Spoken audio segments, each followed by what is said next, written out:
Hey everyone, my name is James. I'm a producer with Gearbox Software. Hey, my name's Joel. I'm from 2K Australia. In case people haven't seen the news lately, 2K Australia and Gearbox Software are collaborating on an all-new Borderlands title called Borderlands the Pre-Sequel. Now, this is a full new standalone Borderlands title which is coming to Xbox 360, PlayStation 3, and Windows PC in the fall of this year. And we're here to give a run-through of the demo that we prepared for PAX East earlier this year. So why don't we get stuck into it? Yeah, alright, so right now we're looking at Athena, who is one of the new playable characters. She's a sort of a famous NPC from Borderlands 1 DLC, the General Knox DLC. Right now we're putting our skill points into the Phalanx tree, which enhances her kinetic aspects, which is this energy shield that Athena has that allows her to absorb attacks from enemies and throw it back at them. Alright, let's go ahead and get looting. Over here we have one of our new loot chests. We're going to go and open up and we're going to see what we've got inside. Alright, looks like we have one of our new cryo guns. Cryo is a new ice elemental that we've introduced in the pre-sequel. Fires ice bullets that allow you to freeze enemies and shatter them. We also have the laser gun, which is a new gun type. So it has different kind of laser attacks. Each manufacturer has their own kind. Right now we're looking at the Maliwan laser gun, and we might run into a couple of different types later on that we can show off. This is the Oz kit. This is an O2 kit. You need O2 because you're on the moon surface of Pandora's moon surface, which is Elpis. And Elpis is just like Earth's moon in the sense that there's a very thin atmosphere, very low gravity, so you need oxygen, but there's not really much on the surface. Looking at our other playable character, Wilhelm, you might have seen that there's a sort of a shimmering bubble over his head. That's his oxygen bubble. That allows him to breathe on the surface. The entire time that you're out there, you're losing oxygen, but don't worry. We've got plenty of stuff in place to make sure that you always have opportunities to get more O2. Case in point, we've just found one of the air geysers. You run on top of one of these things and it's going to fill up your oxygen. This is really important, not just because you need oxygen to breathe and live, but because we have some new features that we've added that use oxygen. Joel, why don't you tell us some about that? Yeah, so when we were bringing in this oxygen system, we didn't want to bring in something that was annoying to players and a resource to manage. We wanted to bring in something that could give them cool new abilities. So you can see we're on the moon, you can already do low gravity jumps, but if we jump and then press jump again, you'll actually vent some oxygen and you'll do a boost. It'll allow you to go a little bit higher. You can also kind of push yourself forward. So why don't we do a jump and then boost forward? And one of the other cool things you can do, it's kind of my favorite thing to do in the game at the moment. It's technically called a slam, but I like to call it a butt stomp. If you jump up in the air, press jump again to boost, and then press crouch, you actually slam down to the ground and do an area of effect attack. It's a great way to manage crowds, to shove them back, because if you're in a low gravity area, you can push them back pretty far, which might be the edge that you need to either like run away or focus on one guy before you deal with the rest of the crowd. Alright, now we're going to go ahead and move into the next area. This is the comm facility. There's a signal that's being jammed that you need to take care of so that you can get back up to Helios, which is the moonshot facility. In the pre-sequel, Jack is in charge of Helios. He's not the Hyperion CEO yet that you know from Borderlands 2. Right now he's just managing the station, and you've been kicked off it and you got to get back. Coming from that comms facility. Get in there, switch it off, because things are getting really interesting up here, kiddo, and in a not fun kind of way. What's your bum in there? Red Biller owns that place now, and I've heard he's a right nut job. You probably would have heard a bit of an Australian accent there. During the development of the game, it just so happened that the moon kind of turned into Australia. Alright, now where we are right now, there's this big gap. You wouldn't be able to make this jump normally in Borderlands, but with the oxygen system, we can kind of push out this jump. So let's go ahead and see if we can clear that gap.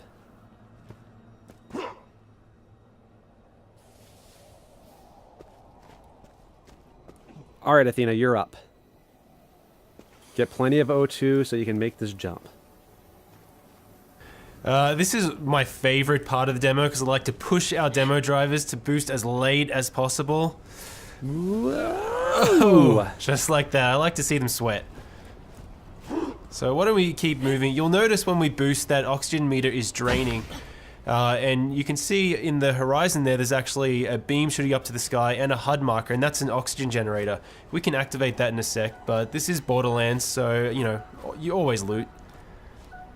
And yeah, low gravity, no atmosphere. But when you actually activate the oxygen generator, now there is atmosphere. So when we open up this other lootable, you'll see that it behaves differently. We want to make sure that the that this whole system felt organic, that it felt real, that it didn't just feel like it was tacked on. This comes in really important because with things like incendiary, if you set someone on fire inside of a building with atmosphere, they'll burn. But if you set them on fire in an area with no atmosphere, they won't. So you kind of have to make some, you have some interesting opportunities. But these guys up here, I'm sure they're up to no good, so let's throw some grenades at them.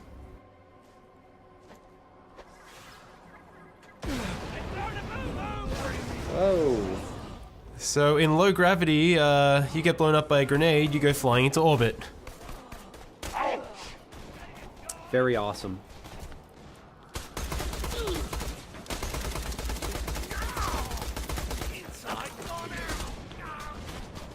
Now you'll see these guys who are outside of the oxygen dome, they're wearing the same bubble that you are, and if you manage to get a headshot like that, they'll actually start venting oxygen and become vulnerable.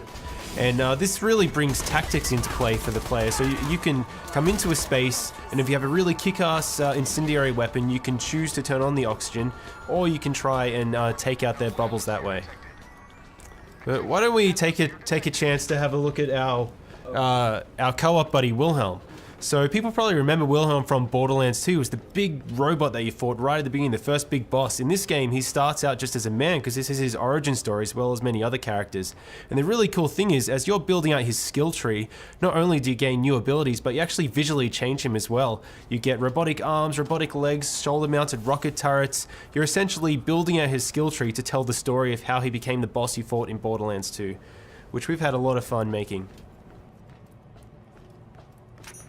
But I think it's probably time to show off our first new action skill for Borderlands the Prequel. What do you think, James? Yeah, sounds like a good idea. We're coming up on the barrier here for the comp facility. This is being run by the Scavs, which are the scavengers. They're essentially moon bandits. They're not going to let us in without a fight. They're even bringing out some heavy hitters, some turrets, but luckily we've got our Aspis to help us with that. Let's try to absorb as much damage as we can and throw it back at them.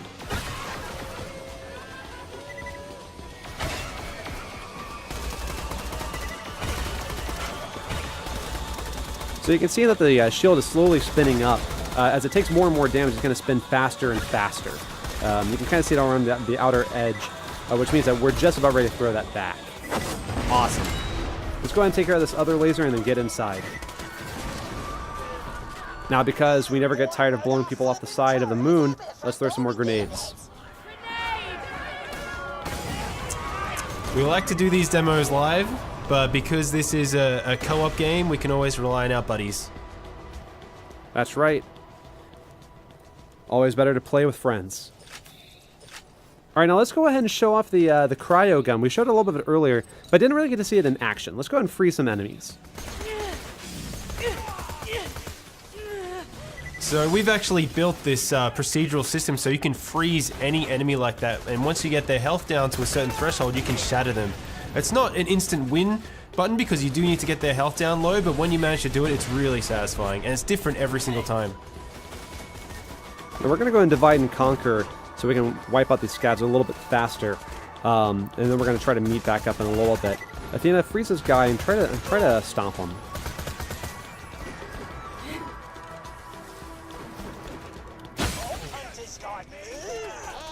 Athena had a good tactic there. If you manage to get really high, your butt stomp will actually do more damage. So if you freeze someone, you can butt stomp down and shatter them from above. Now, you can do more than just freezing them while they're on the ground. We've got some jet fighter, some sort of jetpack enemies. Let's try to freeze them while they're in the air.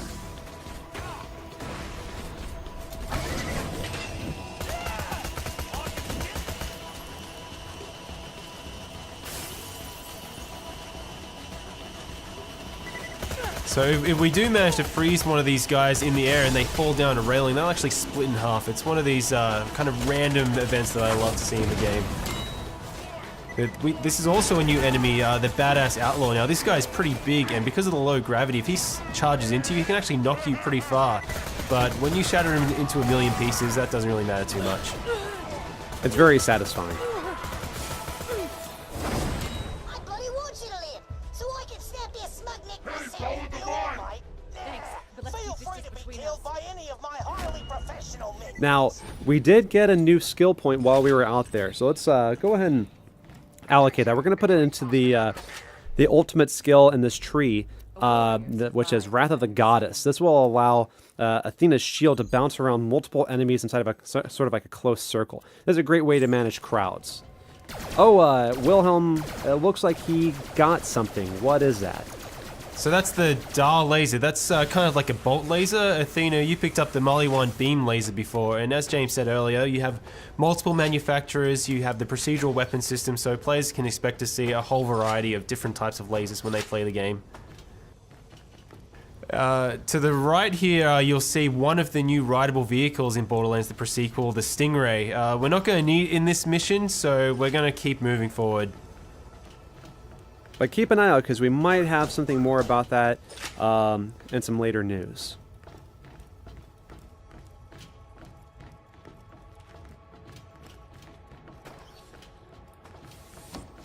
Alright, looks like we found another loot chest. Let's pop this open and see what we have. Let's see if we have a new Oz kit over to the right here. So what does this Oz kit do? Let's see. So it looks like it increases your oxygen meter. It allows you to create an oxygen bubble, which comes in really handy when doing a slam. So let's go ahead and give that to Wilhelm and see if we can do some damage with it.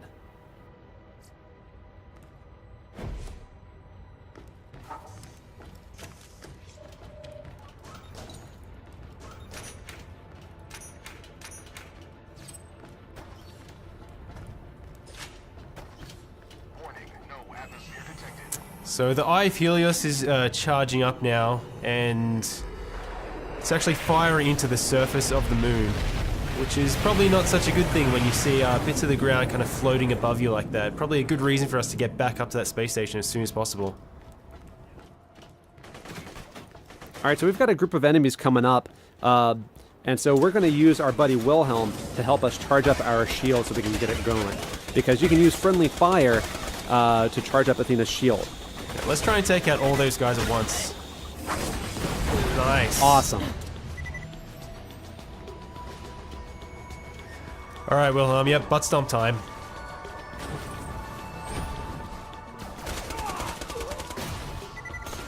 And you see that bubble, you can run inside that to recharge your oxygen. As we mentioned earlier, you can also use the oxygen to set enemies on fire when you're out in this sort of area. So maybe we get a chance to use that, maybe we don't. Yeah, it is a really good combo if you get that oxygen bubble with the fire to burn enemies, but I really love getting the cryo one as well, so if you jump down from high enough, butt stomp and shatter and freeze a guy all in one go.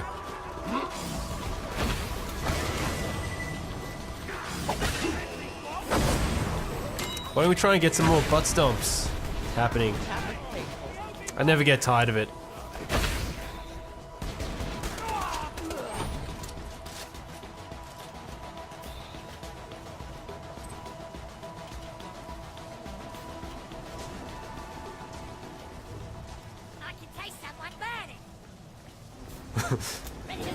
So we've got some little scabs and a little outlaw here. This is a really good opportunity to try and charge that shield right up, so absorb some more damage. It's fully spinning now, so just move back a little bit, Athena, and fire it off.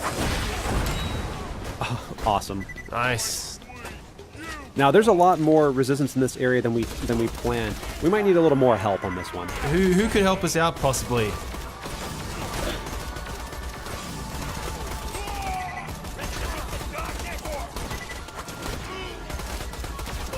Uh-oh. Alright, we really need some help now. We need some help. And we have playable Claptrap. For the first time ever in a Borderlands game, you get to play as Claptrap. And he's going to help us out a little bit in this fight. Thanks, buddy. Alright, let's fight these guys out. And the other playable character in Borderlands the sequel is Nisha the Lawbringer, who fans of the franchise will also remember. We'll be talking about her at a later date. Beautiful, frozen, badass outlaw.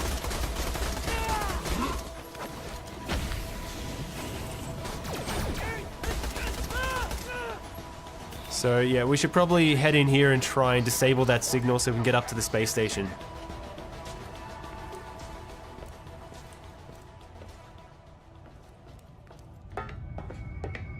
Yes, finally, a proper bloody fight.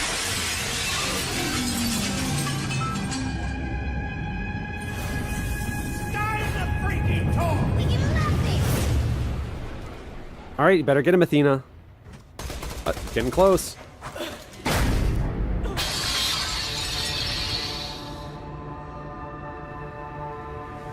Did we mention low gravity already? Awesome. Well, hey, thanks everyone for staying tuned for Borderlands the pre-sequel coming to you this fall. That's spring for all the Aussies out there. You coming?